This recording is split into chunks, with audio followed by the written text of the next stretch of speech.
আগের দিন আমার রেকর্ডিং যারা যারা শুনেছেন, আমি সেখানে একটা ছোট্ট ইচ্ছা প্রকাশ করেছিলাম যে সমস্ত গান, গল্প, কবিতা আমাদেরকে ইন্সপায়ার করে, রোমাঞ্চিত করে, তার পিছনেও একটা করে অন্য গল্প লুকিয়ে থাকে।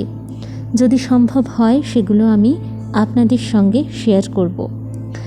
আমার যে কথাগুলো আজকে বলতে ইচ্ছা করছে তার মধ্যে প্রথম ব্যক্তিত্ব হলেন সলিল চৌধুরী। শুধুমাত্র গান নয়, সাহিত্য নয়, বিপ্লব নয়, সমস্ত দিকে সলিল চৌধুরীর জীবন এমনভাবে ছড়িয়ে আছে যে তার জীবন অন্তত আমাকে খুব সুন্দর করে ইন্সপায়ার করে। দুজন বিখ্যাত রবীন্দ্রসঙ্গীত শিল্পী কণিকা বন্দ্যোপাধ্যায় এবং সুচিত্রা মিত্রের সঙ্গে সলিল চৌধুরীর কাজ করার অভিজ্ঞতা আজকে আমার পর্বের মূল আকর্ষণ। 1952-53 সাল কণিকা বন্দ্যোপাধ্যায় রেকর্ডিংয়ের জন্য এসেছেন কলকাতায় HMV স্টুডিওতে। রিহার্সাল রুমে সলিল চৌধুরীর সঙ্গে তার দেখা, মুখোমুখি পরিচয় সেই প্রথম। এর আগে থেকেই সলিলের গান কণিকার ভীষণ প্রিয়। সেদিন কণিকা বলেই ফেললেন সলিলের গান গাইতে তার খুব ইচ্ছা করে। একথা শুনে সলিল চৌধুরী দিন দুয়েকের মধ্যে কণিকার জন্যে দুখানা গান তৈরি করে ফেললেন। রেকর্ডিংও হয়ে গেল সেই মতো, কিন্তু এর পরেই গণ্ডগোলের শুরু। যথারীতি খবর গেল শান্তিনিকেতনে। কণিকা লিখছেন, সলিলের গান করেছি এ খবর শান্তিনিকেতনে পৌঁছল যথারীতি। অনেকে আপত্তি করলেন, কেন আমি রবীন্দ্রনাথের গান ছেড়ে আবার আধুনিক গান গাইব? রবীন্দ্রনাথের গান ছাড়লাম কোথায়? সে গান তো আমার সারা জীবনের আশ্রয়। কিন্তু তর্কে আমি কুঁকড়ে যাই, লড়াই চালাতে ইচ্ছা করে না। ফলে আপত্তি মেনে নিলাম। সলিলকে জানালাম বের করা যাবে না ওই রেকর্ড। দুঃখ পেয়েছিল সলিল, আমিও কিন্তু কম দুঃখ পাইনি। শেষে উৎপলা সেনকে দিয়ে রেকর্ডে গাওয়ালেন সলিল চৌধুরী। 1953 সালের পুজোয় প্রকাশিত হলো সেই গান দুটি। একটি প্রান্তরের গান আমার, এবং অন্যটি হলো আমার কিছু মনের আশা। কণিকার গলায় গান দুটির আর কোনো হদিশ পাওয়া যায়নি পরে। এর কয়েক বছর পরে আবারও দুটি আধুনিক গান রেকর্ড করেন কণিকা বন্দ্যোপাধ্যায়।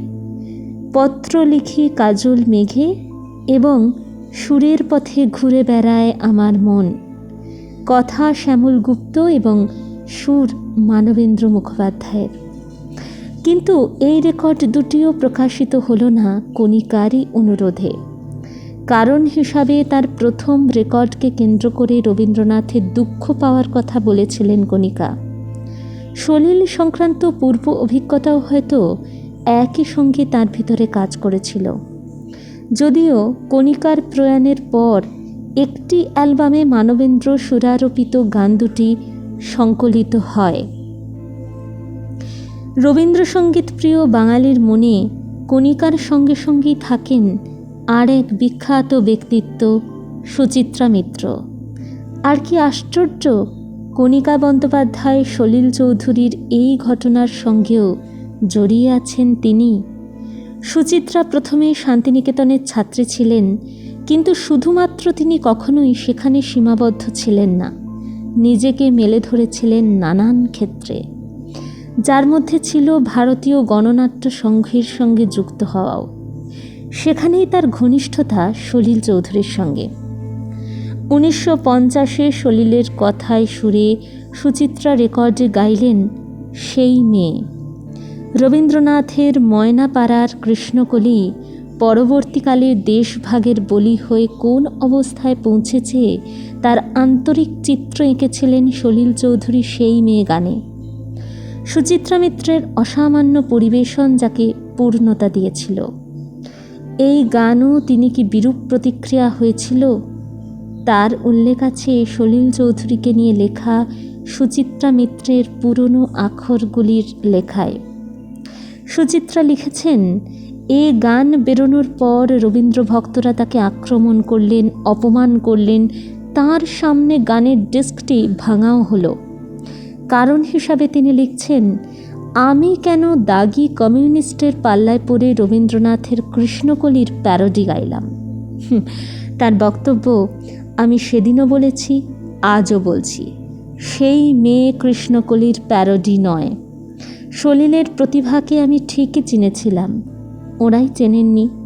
রবীন্দ্রনাথ বেঁচে থাকলে সলিলের সঙ্গীত প্রতিভাকে সম্মান জানাতেন, স্বীকৃতি দিতেন, এতে আমার কোনো সন্দেহ নেই। এই একই লেখায় সুচিত্রা মিত্র উল্লেখ করেছেন কণিকা সলিল সংযোগের ঘটনার কথাও, কিভাবে গান দুটি টেস্ট প্রিন্ট পেয়ে যাওয়া সত্ত্বেও তা বাজারে বেরোতে পারেনি। তিনি আরও বলেছেন, চোখের জলে অর্ধেক মুছে যাওয়া একটি চিঠিতে কণিকা বন্দ্যোপাধ্যায় সলিল চৌধুরীকে লিখেছিলেন, কর্তৃপক্ষ বলেছেন তোমার গান গাইলে আমাকে শান্তিনিকেতন ছাড়তে হবে, কাজেই আমাকে ক্ষমা করো ভাই। উল্লেখ্য, শান্তিনিকেতনে বেড়ে ওঠা কণিকা বন্দ্যোপাধ্যায়ের গান গাওয়া প্রথম রেকর্ডের গান দুটি কিন্তু রবীন্দ্রসঙ্গীত নয়, ছিল আধুনিক গান। 1938 সালে প্রকাশিত ওই রেকর্ডে নিহারবিন্দু সেনের কথায় ও হরিপদ চট্টোপাধ্যায়ের সুরে কণিকা পেয়েছিল ওরে ওই বন্ধ হলো দ্বার এবং গান নিয়ে মোর খেলা, এই গান দুটি। রবীন্দ্রনাথ তখন বেঁচে, এই ঘটনায় তিনি একটু দুঃখ পেয়েছিলেন। কণিকার ভাষায়, আমার আধুনিক গানের রেকর্ড বের হওয়ার দুঃখ পেলেন গুরুদেব। গুরুদেব দুঃখ পাওয়ায় আমার মনও খারাপ হয়ে গেল। খুবই স্বাভাবিক, যে ছোট্ট মেয়েটার মিষ্টি গান শুনে তাকে আশ্রমে টেনে নিয়েছিলেন রবীন্দ্রনাথ, যার পিতৃদত্ত অনিমা নাম পাল্টে কণিকা করে দিয়েছিলেন, সেই মেয়েটি প্রথম রেকর্ডে তার গান ছাড়া অন্য গান গাইলে দুঃখ তো পেতেই পারেন কবি, কিন্তু এ ব্যাপারে কোনো নিষেধাজ্ঞা জারি করেননি। কিন্তু সেই জিনিসটি ঘটল কবির প্রয়াণের বেশ কয়েক বছর পর। সালটা 1958। সাধারণ পোশাক পরা 35-36 বছর বয়সের যুবকটি যখন দোকানে ঢুকল, দোকানের কর্মী ক্রিস্টিনা শুরুতে তেমন আমল দেননি। এরকম বহু কৌতূহলী মানুষই আসেন তাদের দোকানে, বেশিরভাগই এটা ওটা দেখেন, প্রশ্ন করেন, তারপর চলে যান। যে সমস্ত বাদ্যযন্ত্র ওই দোকানে রাখা আছে তা বোঝার মতো মানুষ কমই আছেন এই পৃথিবীতে। আজকের পর্বটা এইটুকুই থাক।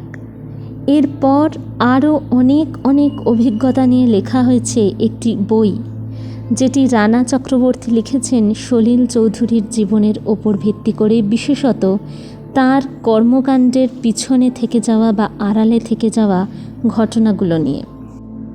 যদি এই পর্বটা শুনে সকলের ভালো লাগে, তাহলে পরবর্তীতে আরও অনেক পর্ব সলিল চৌধুরীকে নিয়ে নিশ্চয়ই নিয়ে আসব। এছাড়াও অনেক অনেক ব্যক্তিত্ব আছে বাংলায়, যাদের কর্মকাণ্ডের পিছনে রয়ে গেছে এক একটা ইতিহাসের মতো বিষয়, সেগুলোও পড়ার ইচ্ছে রইল, শুধু যদি আপনাদের ভালো লাগে শুনতে। যদি ভালো লাগে লাইক, শেয়ার, কমেন্ট, এটা প্রতিদিন যেমন বলে থাকি সেটাই করবেন। আপনাদের মতামত আমার কাছে যথেষ্ট গুরুত্বপূর্ণ, তাই আপনাদের কমেন্টগুলো আমাকে নতুন কাজ করতে উৎসাহিত করে। আর যদি না সাবস্ক্রাইব করে শুনে থাকেন এবং আপনার শুনতে ভালো লেগে থাকে, তাহলেই সাবস্ক্রাইব করে দেবেন। কালকে আসবো নতুন একটা পর্ব নিয়ে। কালকের পর্বে থাকবে কবিতা।